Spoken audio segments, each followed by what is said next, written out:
নমস্কার সবাইকে, ঝুমার ঘরকন্নাতে নতুন একটা ভিডিওতে স্বাগত জানাই। তো আমার আজকের রেসিপি লাউ পাতায় কই মাছ ভাপা। তো চলো দেখে নিই রেসিপিটা কি করে বানাই।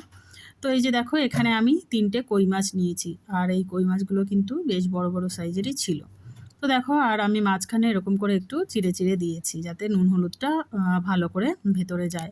আর লাউ পাতাও নিয়ে নিয়েছি, আর এখানে দেখো হাফ চামচ গোটা জিরে, হাফ চামচ গোটা ধনে, 4টে কাঁচা লঙ্কা, 2টো শুকনো লঙ্কা আর একটু আদা নিয়ে নিয়েছি। এগুলো আমি ভালো করে শিলে বেটে নিয়েছি। আর দেখো, মাছের ওপরে নুন হলুদ দিয়ে দিলাম, আর এই যে বাটা মশলাটাও কিন্তু এবার আমি দিয়ে দিচ্ছি। তো তোমরা চাইলে এটা মিক্সিতেও বেটে নিতে পারো। আর দেখো, আমি একটু সর্ষের তেল দিয়ে দিচ্ছি, দিয়ে খুব ভালো করে হাত দিয়ে কিন্তু মেখে নেব মাছের গায়ে। আর যে কাটা জায়গাগুলো সেখানেও ভালো করে একটু লাগিয়ে দিয়েছি মশলাটা। এবার আমি মাছটা আধা ঘন্টা ঢেকে রেখে দেবো। তো দেখো, আধা ঘন্টা পরে আমি একটা সুতোও নিয়ে নিয়েছি হাতে, আর এই যে লাউ পাতাগুলোও নিয়ে নিয়েছি। তো প্রথমে আমি একটা পাতা নিয়ে নিচ্ছি, আর তার উপরে দিয়ে দিলাম একটা মাছ। আর এবার একটু করে মশলাও মাছের ওপরে আমি দিয়ে দিচ্ছি, দিয়ে এবার পাতাটাকে খুব ভালো করে মাছের গায়ে মুড়ে নেব। তো দেখো কেমন করে আমি মুড়ে নিচ্ছি। তো মাছটাকে কিন্তু এইভাবেই মুড়ে নিতে হবে, যাতে ভেতরের মশলাটা বাইরের দিকে না আসে।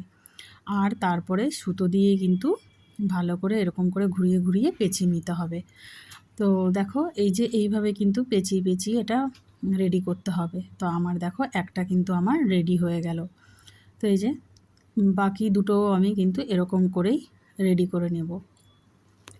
আর এটা কিন্তু খেতে ভীষণ সুস্বাদু হয়। তো তোমরা যদি কেউ খেয়ে থাকো অবশ্যই কমেন্ট করে জানিও।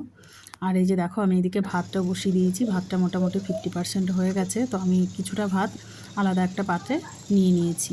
আর তারপর দেখো, মাছগুলোকে আমি দিয়ে দিলাম, আর সামান্য পরিমাণই আমি জলটা নিয়েছি। এবার দেখো আমার হয়ে গেছে। আর জলটা এমনই মাপ দিয়ে নিতে হবে যাতে মার গালতে না হয়, ভাতের জলটা শুকিয়ে যায়। তো দেখো, এবার নামিয়ে নিলাম। আমার এটা রেডি হয়ে গেছে, আর এটা গরম গরম আমি নামিয়ে নিলাম। এই দেখো, এবার আমি এটা ছাড়িয়ে তোমাদেরকে দেখাচ্ছি ভেতরটা কত সুন্দর হয়েছে। তো এই যে দেখো, একটু গরম, তো একটু আমি ভেঙে দেখাই তোমাদেরকে। দেখো ভেতরটা কত সুন্দর সেদ্ধ হয়েছে। তো যদি ভিডিওটা ভালো লেগে থাকে তো অবশ্যই একটা লাইক করো, শেয়ার করো। তো চলো, চ্যানেলটিকে সাবস্ক্রাইব করে পাশে থেকো। ভালো থেকো সবাই, ধন্যবাদ।